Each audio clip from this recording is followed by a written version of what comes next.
Hey, I'm going to do a little brief slash detailed walk around of my overlanding slash nomadic first gen xterra. Um, it's a 2004 Nissan Xterra with a 3.3. It used to be two-wheel drive, and that literally is really and truly all I need. It's two-wheel drive and a good set of tires in the back. And if you're up here in the Blue Ridge Mountains, all the Forest Service trails are two-wheel drive friendly unless you want to do some of the more gnarlier ones. Then you might need a winch. And I've done just about every trail in North Georgia, a few in South Carolina, several in North Carolina, and just two-wheel drive and winch. Until about 3 months ago when I finally converted it to four-wheel drive, and now I can do more stupider things, essentially. Um, for the tires, I'd recommend, if you have the means and the money to get them, KM3s all day long. But I couldn't pass up these Patagonia Milestar or Milestar Patagonia, whichever way they are, MTs. I got them for $477 for all four tires, brand new, so. And I got them when stimulus hit, and it's about time for me to buy new tires again because mainly I can't keep the limits on this. It's just the front end is just so worn out. So occasionally I'll have way too much toe in or toe out, and that just kills the tires. As far as the winch, it's a Tractor Supply special. It's 9,000 pound. It has yet to fail me. I've done 90-degree winch pulls this way across this $2 light, and it still works. I went rock crawling one day and cut the wire, so bummer. The bumper is custom. I did that out of a bunch of scrap metal me and my buddy had. Bars are cast iron water pipe from Lowe's because trying to ball on a budget here. And mainly it was just to keep branches and whatnot from busting headlights. I mean, it works, but it doesn't work. Like this was a tree that went straight up like this. Other than that, they're good to sit on when I break down, which is more than I want to admit. Plus, it was great wrapping cable up around it and whatnot. For comms, I have a Cobra 29 LTD built, pushing about 60 watts, with a 200 watt amplifier behind it, running off of this fiberglass antenna. And downside to having an antenna, that tall, is when I go into parking garages, it chews the antenna up like no tomorrow. So it's time for a new one because my SWRs are going out the roof because of that. And then I got a Kenwood TK880 GMRS radio on a Tremec 6-inch antenna. Let's see. I'm pretty sure it's going to piss off a lot of people, but, if we're all civilized adults, we can have a civilized conversation on how that flag is not the Confederate flag and it's not racist. Because this is a Virginia battle flag. The Confederate flag had it, but it also had a field of white and a red stripe. And then it also had 3 other flags. Right now on that fiberglass stick, I have a scanner hooked up to it. It's a smart Nedster Smart. I hook this up into my laptop and I can scan the radio waves and see what frequency somebody's on, so that way I can plug it into this radio, fold out the antenna, and say talk to them. or I can program my GMRS radio right here, which has much more range than this handheld, and still get a hold of people. I have 400 watt inverter to run laptop, charge things, what have you. Trail brakes because I do work out of this. I do tow. Let's see here. Gauges because those make you go faster, obviously. I did take out the carpet. Mainly because, I take my doors off and I can do a short video on, how I managed to take the doors off without cutting the wires every time, because that was how I used to have to do it.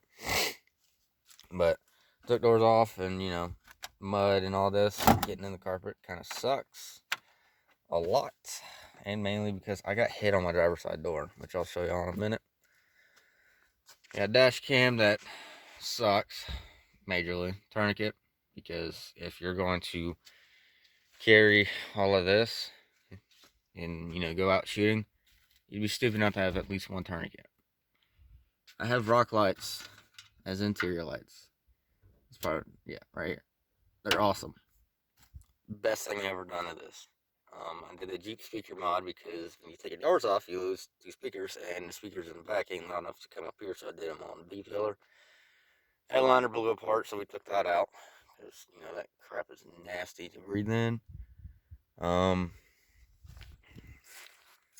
Stickers because I love my stickers, and I got a 48 quart fridge.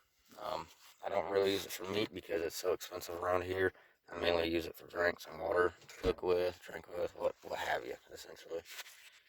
I do have 12.7 here because I do like my music thumping and whatnot. Camp chair because obviously this is all about comfort.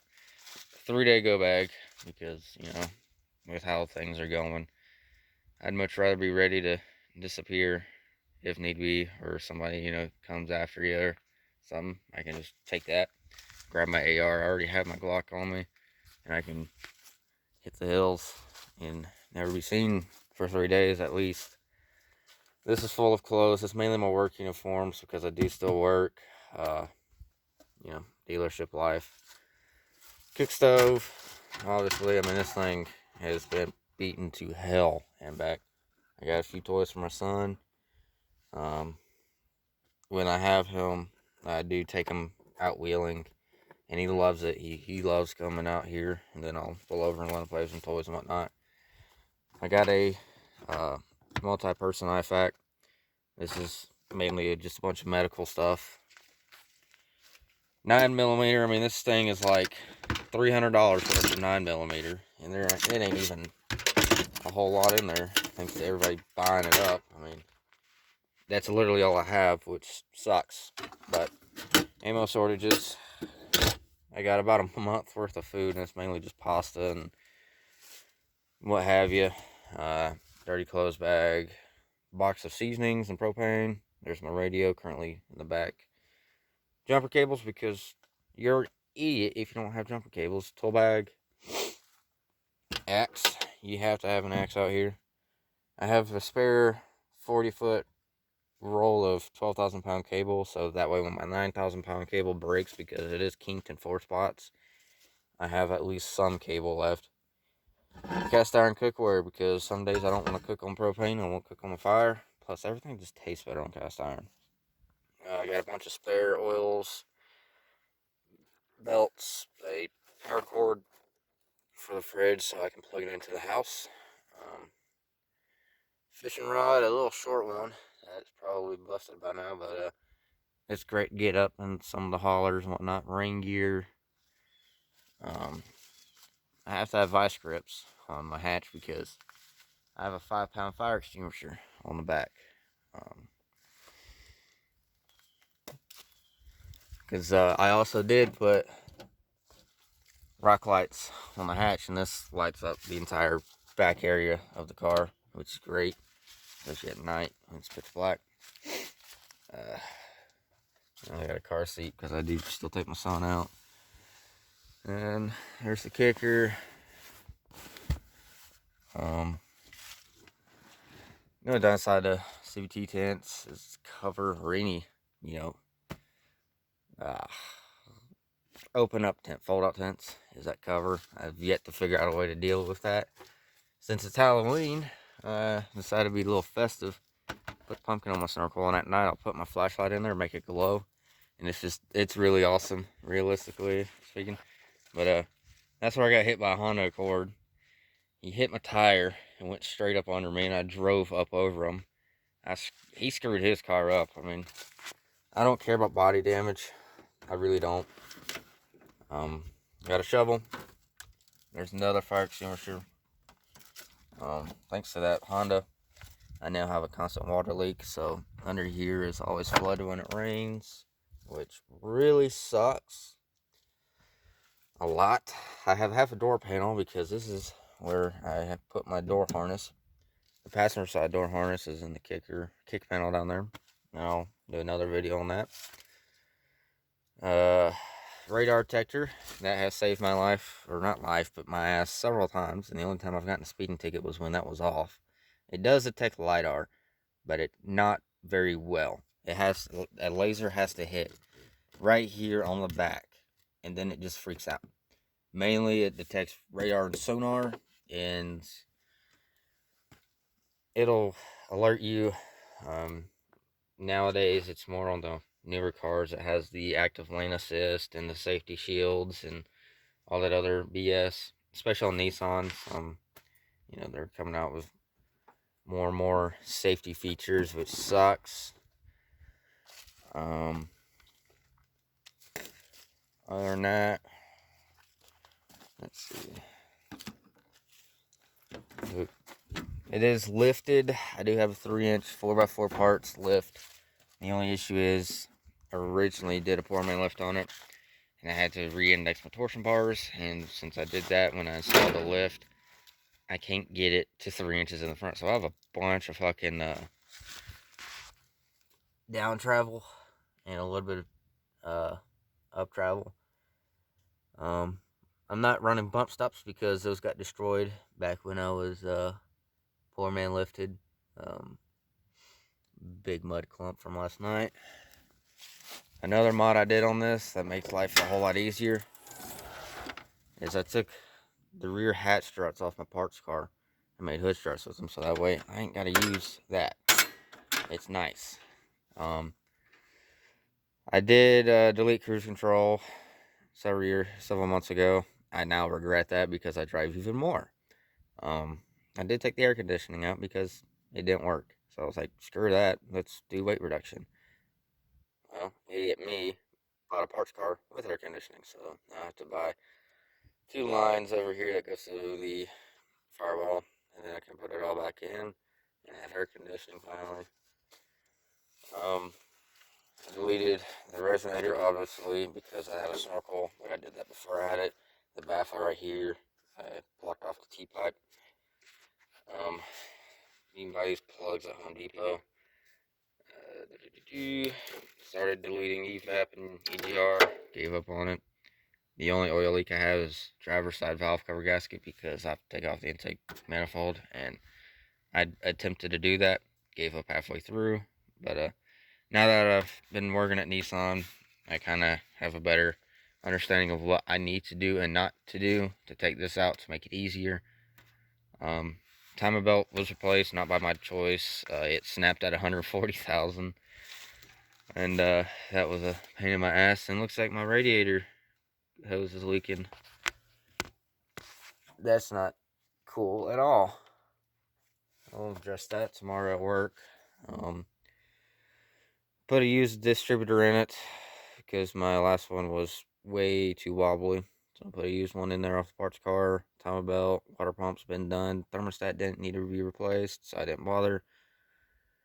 I'm running all synthetic through this. It works a lot better. It helps clean out the engine because when I had it, the previous owners failed to do proper maintenance. So it's pretty sludged up, but I've noticed the synthetic the Mobile One 5W30 full synthetic is really helping. And then I'll put oil treatments in it from work.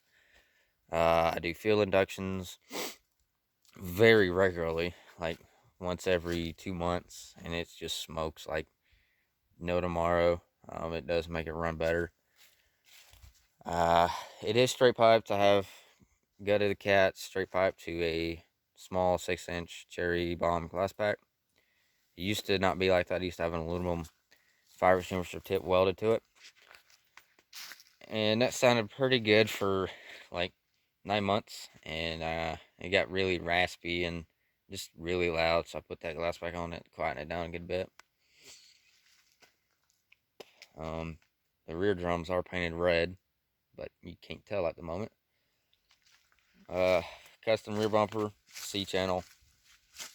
Just some scrap metal me and my buddy had laying around. If you know, you know, kind of deal. I'm not really affiliated with that movement anymore because it failed. But rear tire carrier, it's meant for a Jeep JKU, and it's a rugged ridge. I picked it up off Facebook for like $125.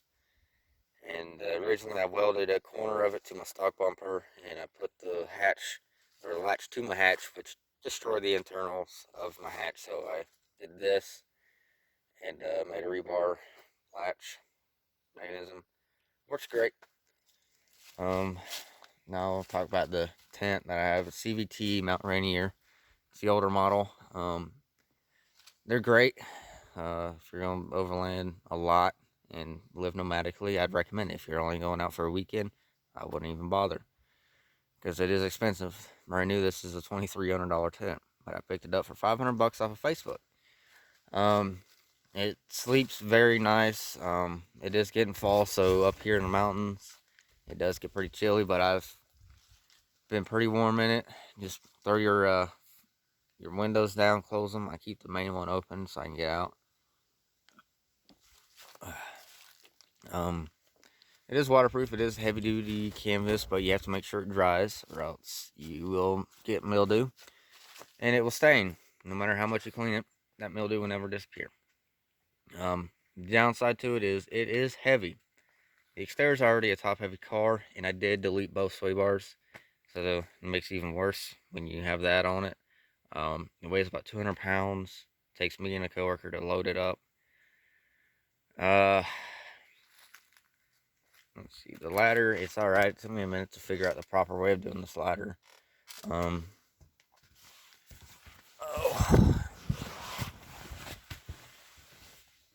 And, you know, it is 12 o'clock right now, and it is pretty dark in here. So, I mean, you could sleep all day if you wanted to. I have 2 blankets. I'll sleep in a corner. I mean, this is technically a 3 to 4 person tent. You can roll everything up right here on tabs. I've hooked up my headlamp up top, side light last night. Other than that, it comes with 4 pouches for your junk, essentially. Ventilation vents. I haven't had super bad condensation yet. I've heard people say it does condensate pretty bad, but we'll find that out come winter time.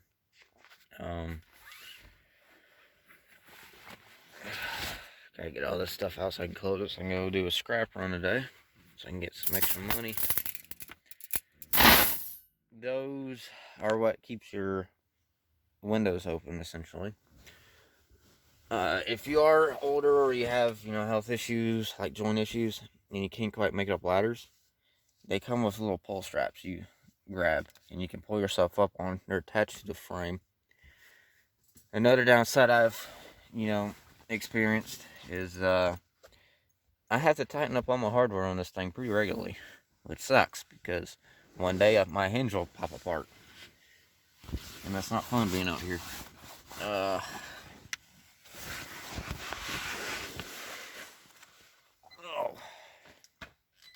The other downside is you have to walk up and down a ladder, and when you're severely intoxicated a few nights, that's a challenge. But so that's a very brief walk around of how I've set my car up. Um, oh, snorkel. It's a Nissan Navara snorkel. I bought it right when COVID first hit, when everything was stupid cheap online. I got that thing for like $130, free shipping from Malaysia. I bought it at 5:30 p.m. I got a confirmation by 6, and it was shipped out by 7. So, but it did get held up in customs for 3 weeks. But other than that, that was, to me, that was a pain in the ass to hook up to. The template that it comes with as a folded piece of paper didn't line up, mainly because it's a different fender. So I just kind of, there's supposed to be 8 studs that hold it in. Only 3 are holding it in. My fender is so beaten in from trees, nothing lines up anymore. But it works. Looks cool. That's about it. Plus, I mean, I do go in rivers and whatnot. But that's a brief walkthrough around, how I have my overlanding / nomadic life set up on this vehicle.